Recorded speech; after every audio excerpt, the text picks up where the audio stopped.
qui viennent tout faire ici? Je t'ai appelé pour retrouver une personne. On m'a dit que tu avais besoin de mes services. Je ne sais pas où elle est et je voudrais bien la retrouver quand même. Tu sais que c'est toujours pour les amis ou un bon prix. Cette personne, c'est celle-ci. Et j'en ai besoin, au plus rapidement possible.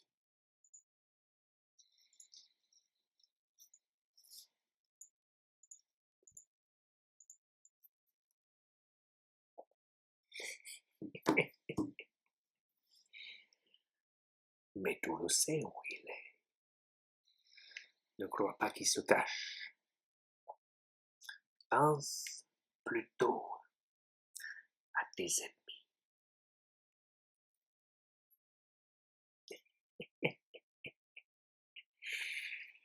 Tu le trouveras là. J'ai peut-être une idée. Merci.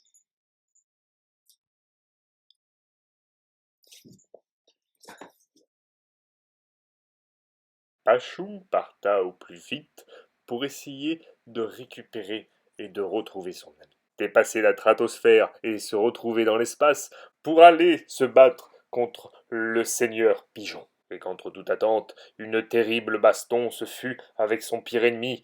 Ce fut un combat sans limite, mais le vainqueur était bien sûr Pachoug. Et il détruisa le vaisseau et partit avec son meilleur ami le panda. Et vécurent heureux et se lancèrent dans la vidéo pour vous faire plaisir.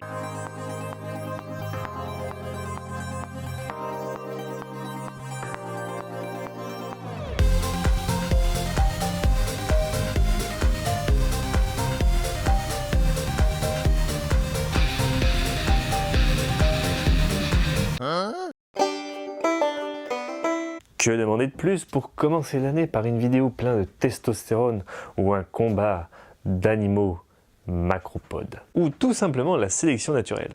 Mais quel est le problème? En vue de la vidéo, je dirais peut-être que Mickey veut se battre avec le Père Noël et que Spider-Man est venu pour les séparer. Ouais, c'est encore Disney qui veut acheter les droits. Ou le Père Noël veut sa part des goodies qu'il a laissé sous le sapin pour les enfants. Et Mickey est radin. Mais notre valeureux Spider-Man vient pour s'interposer ou pour se battre. C'est quoi le problème là? C'est un véritable héros. Qu'on le baïonne avant qu'il se lance dans ses pensées héroïques là. Non, parce qu'on regarde la vidéo au plus large. C'est quand même 3 voitures garées sur le côté pour ce marave. Des routières, tous touchés, tous Spider-Man, il se déplace pas avec des toiles. Faut croire que Mickey est aussi passé par là. Et maintenant, il va protéger comment le monde? Avec une Fiat Panda? C'est moi. Ta gueule, Lurcidé, c'est le père David en 1969 qui aurait dû t'éradiquer. C'est quand même un peu violent. Toi aussi, hein. Enfin, du moins, si t'as existé. Après, c'est en Russie, ils sont peut-être un peu bourrés. Je suis désolé, mais l'alcool ne résout pas tous les problèmes. Pour moi, c'est une accumulation et une infligente de queue de poisson qui a emmené ces gens aux mains. Donc, morale, respectez vos routes, surtout si au final vous vous retrouvez au carnaval de votre enfant.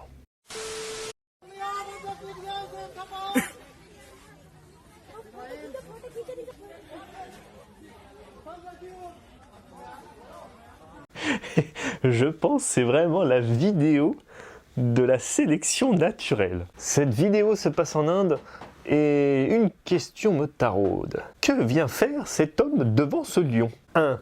Il veut taper sa meilleure discute sur la vie féline. 2. Il se prend pour son espèce. 3. Il est simplement bourré. C'est mieux comme ça? Je dirais la 3. Bravo, t'as pas gagné un cookie, mais t'as le droit de discuter avec Mufasa. Oh mon Dieu!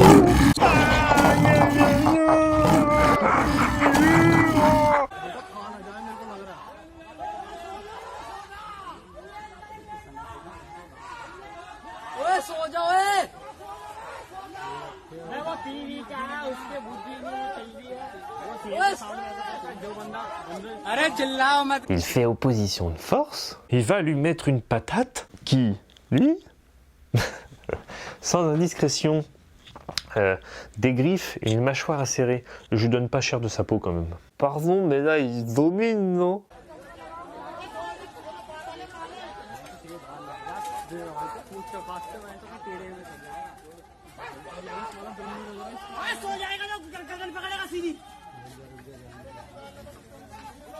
Vraiment, vraiment, vraiment, vraiment, vraiment. Tu crois vraiment que c'est en lui disant Ananish, Simba, Que tu vas lui faire perdre ses balls? personnellement, je pense qu'il ferait son festin. Mais qu'est-ce qui t'est arrivé? Tu vas savoir. Et après, tu t'étonnes que les espèces en voient disparition. Même si l'alcool entame le cycle de la vie, nous allons faire un hommage à cet homme en lui chantant son succès.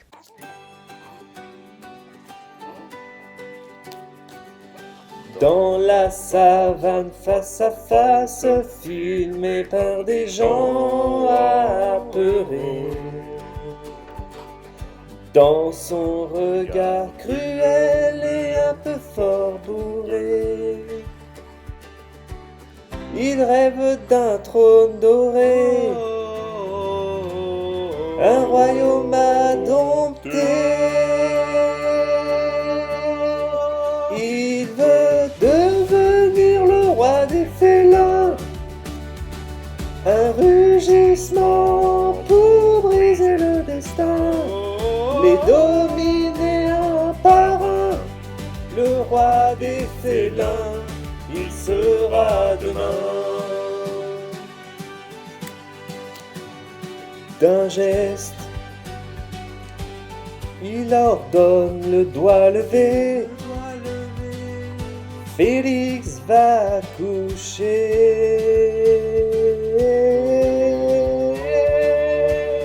Les étoiles lui montrent la voie.